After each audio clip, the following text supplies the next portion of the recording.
The sting of the slap wasn't what hurt the most. It was the look in my mother's eyes, not regret, not shame, but pure entitlement. As I stood in their kitchen, holding my phone with the banking app open, the reality of what my parents had done was still sinking in. $83,000, I said again, my voice shaking. How did you even access my account? Dad leaned against the granite countertop they'd insisted on installing last year, probably with my previous loan that they'd never repaid. Your grandmother would have wanted us to use that money for the family. Grandmother. They always brought her up when they needed to justify taking something from me. She'd passed away 6 months ago, leaving me the money with clear instructions. For your future, Sophia. Not for them. Never for them. Don't you dare bring her into this, I warned, my hand still pressed against my burning cheek. She knew exactly what you were like. That's why she left the money to me, not you. Mom's face contorted with the same rage that had preceded the slap. We raised you. Everything you are is because of us. That money belongs to this family. Family? I laughed bitterly. Is that what you call this, stealing from your daughter? Dad stepped forward, his voice taking on that patronizing tone I'd grown to hate. Princess, we needed it for the house renovations. The contractor's already been paid. You wouldn't want us living in a deteriorating home, would you? The contractor. Of course. The same story they used 3 years ago when they borrowed my first car down payment. The mysterious renovations that never seemed to materialize. I looked around their immaculate kitchen at the new appliances, the designer fixtures, all funded by their endless cycle of borrowing from me. Since I'd started my job at the architectural firm 5 years ago, they'd systematically drained every bonus, every raise, every bit of savings I'd managed to accumulate. Show me the contractor's quote, I demanded. Mom's hand twitched, and I instinctively stepped back. How dare you question us, after everything we've sacrificed? Sacrificed? My voice rose.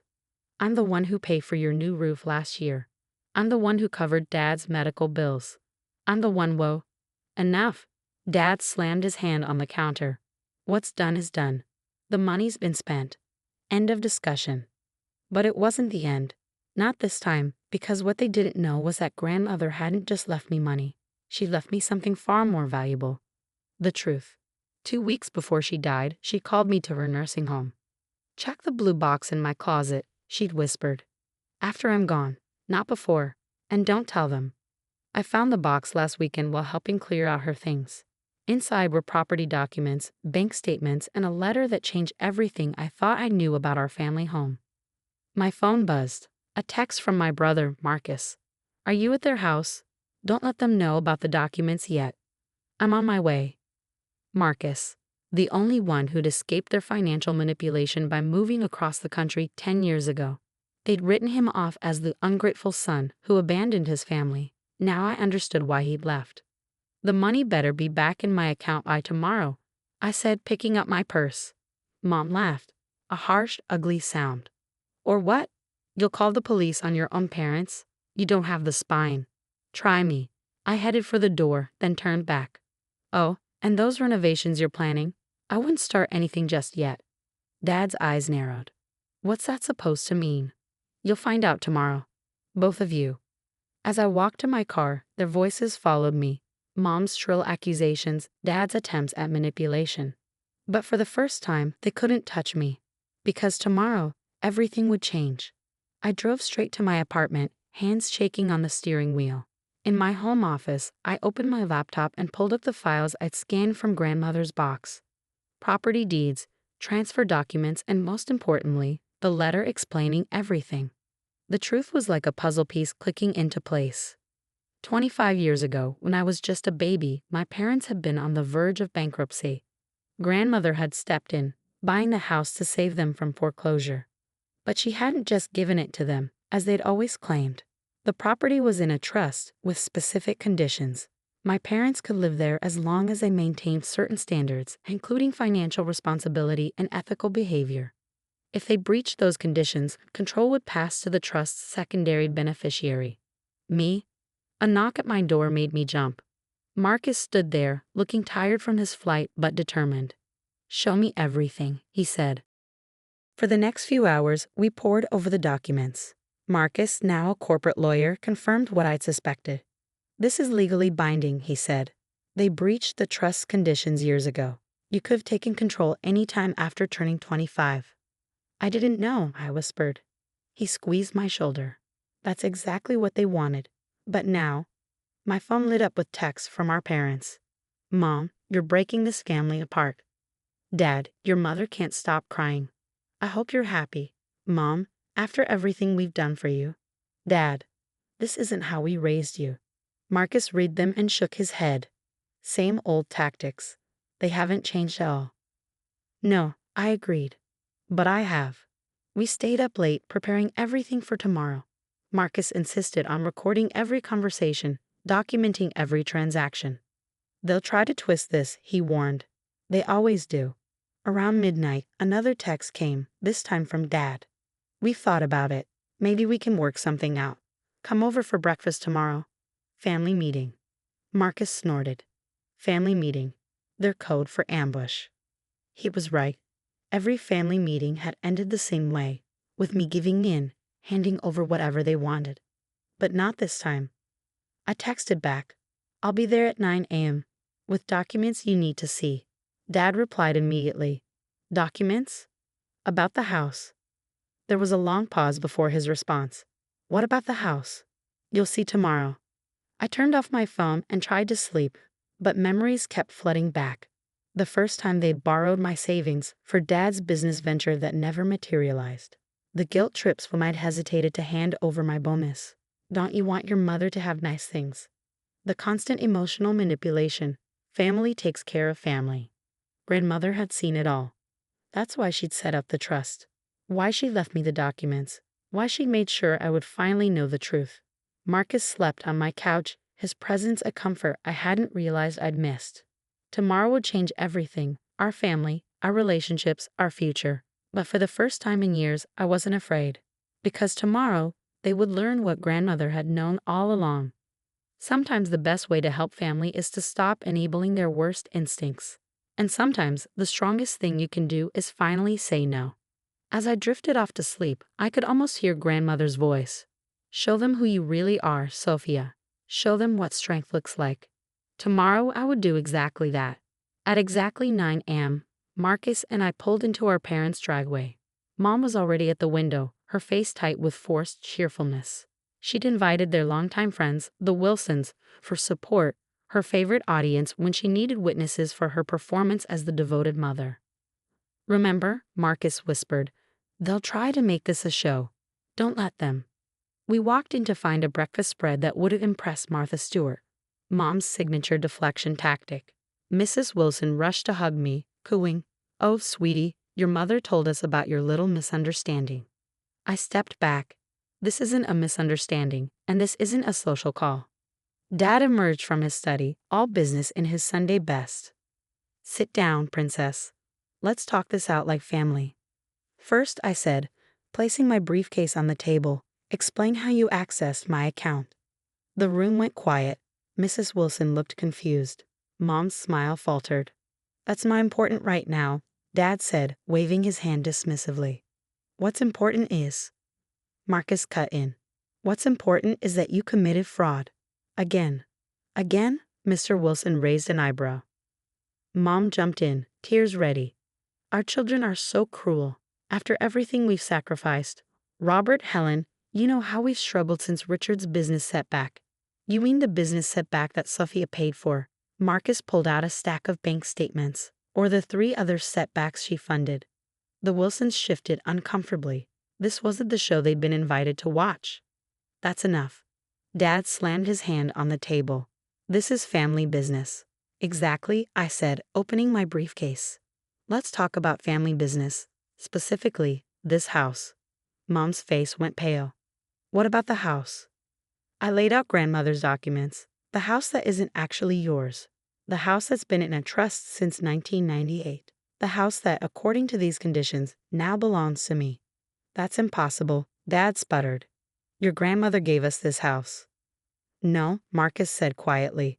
She saved you from bankruptcy. But she wasn't foolish enough to give you full control. The Wilsons were staring at the documents, their presence suddenly working in our favor, witnesses to the truth instead of Mom's performance. Helen, Robert, perhaps we should go, Mrs. Wilson said, starting to rise. No, I said firmly. Stay, you've been witnesses to their version for years. Now be witnesses to the truth. Mom's tears vanished, replaced by fury. You ungrateful. She raised her hand again. Marcus caught her wrist. Try it, Mom. Give us one more reason to press charges. The silence was deafening. Dad looked at the documents, his face ashen. This can't be legal. It's completely legal, Marcus replied.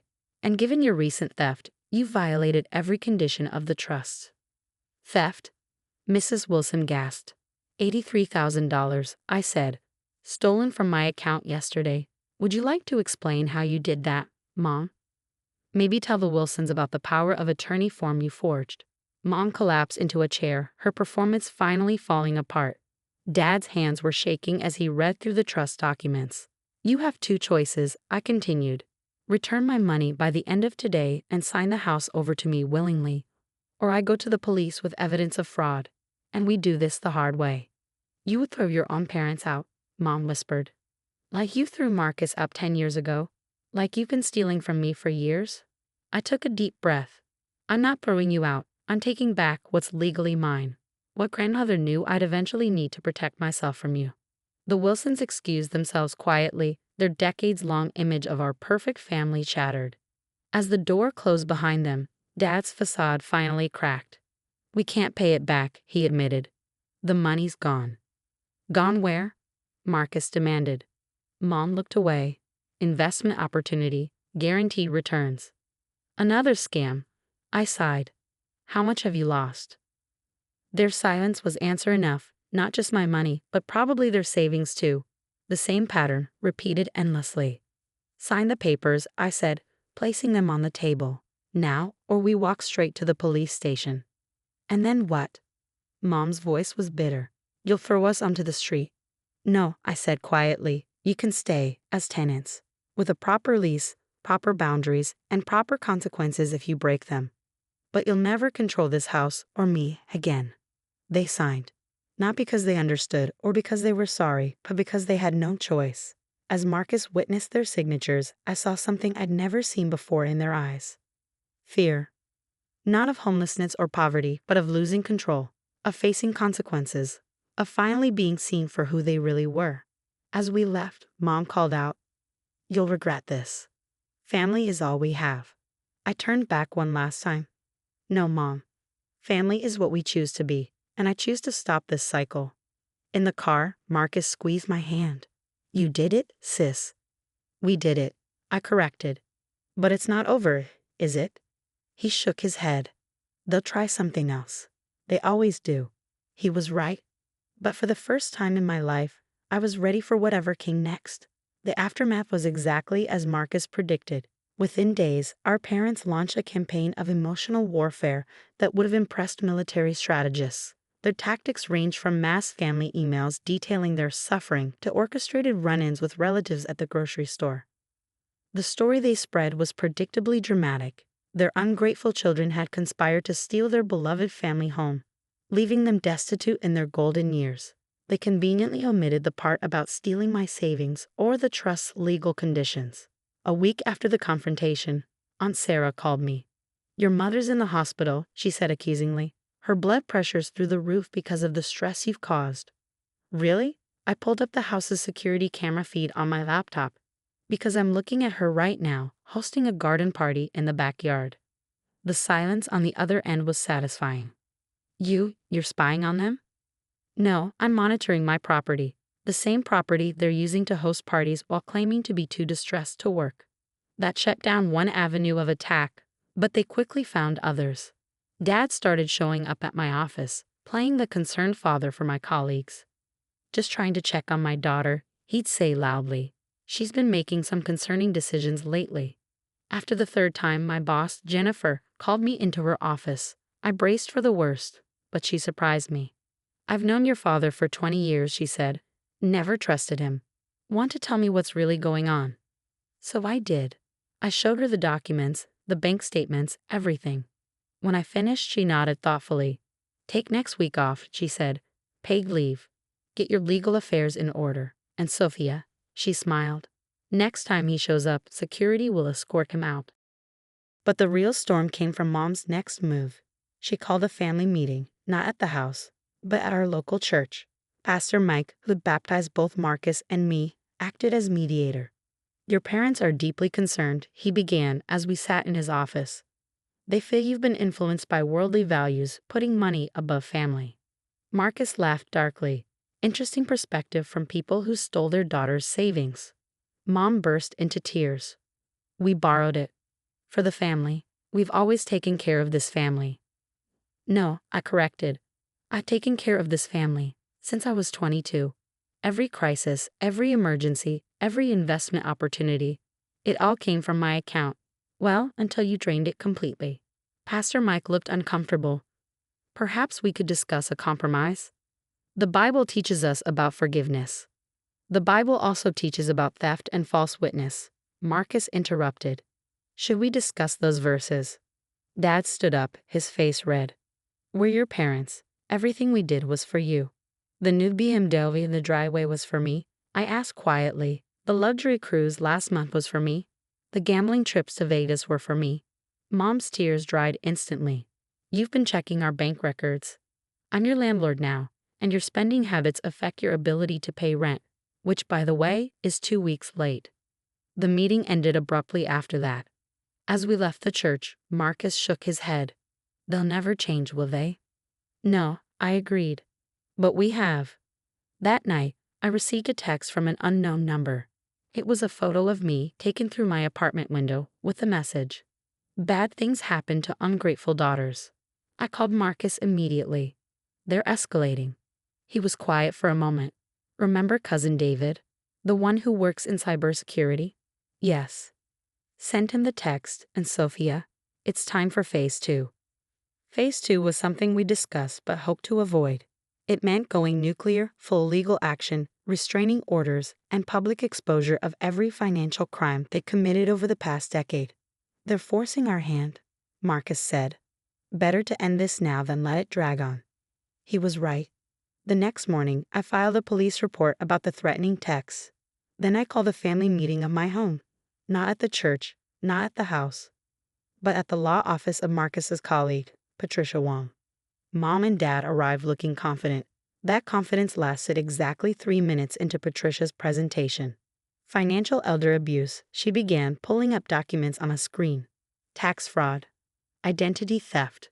Wire fraud. Would you like me to continue?" Dad's face went from red to white. "You can't prove any of that."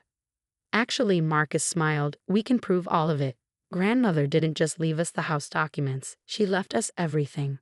Every record, every transaction, every false statement you filed in her name." Mom stood up so fast her chair fell over. "You're bluffing." Patricia clicked to the next slide.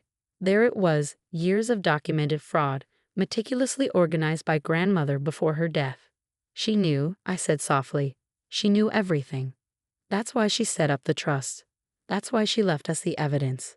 She was protecting us, not just from losing the house, but from becoming like you." "Here's what happens next," Marcus took over.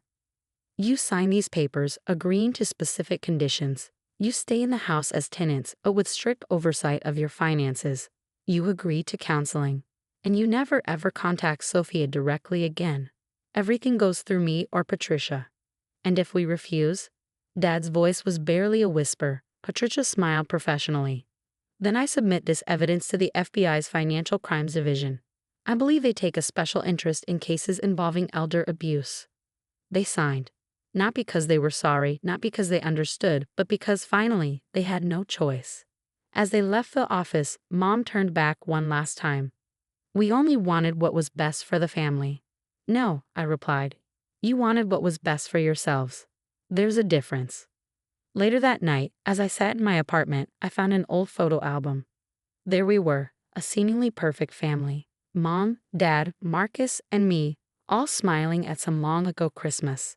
The perfect facade they'd worked so hard to maintain. My phone buzzed. A text from Marcus. "You okay?" I looked at the photo again, then at the new lease agreement on my coffee table. "Yeah," I replied. "I think I finally am." Because sometimes the happiest endings don't come from forgiveness or reconciliation. Sometimes they come from finding the strength to say enough is enough, and the wisdom to know that love shouldn't cost you everything you have. 6 months later, the dust had finally settled. My parents, bound by legal agreements and the threat of criminal charges, had become surprisingly model tenants. They paid their rent on time, attended mandatory financial counseling, and most importantly, maintained their distance. The transformation wasn't born of understanding or remorse. It was pure self-preservation. But for now, it was enough. Marcus moved back to the city, taking a position at a local law firm. Someone needs to keep an eye on things, he said, but we both knew it was more than that. After years of forced exile, he was reclaiming his place, not as the ungrateful son, but as someone who had escaped and survived. The most unexpected change came from the community. After years of believing my parents' carefully crafted narrative, people began seeing the truth. Mrs. Wilson, once my mother's closest ally, became an unexpected supporter. "I watched them drain you for years," she admitted over coffee. "I should have said something sooner." The house, once a symbol of their control, became my sanctuary. I renovated the guest house into a home office, started a small garden, something Mom had always claimed was too much work, and slowly erased the markers of their financial extravagance. One morning, while sorting through old boxes in the attic, I found Grandmother's diary.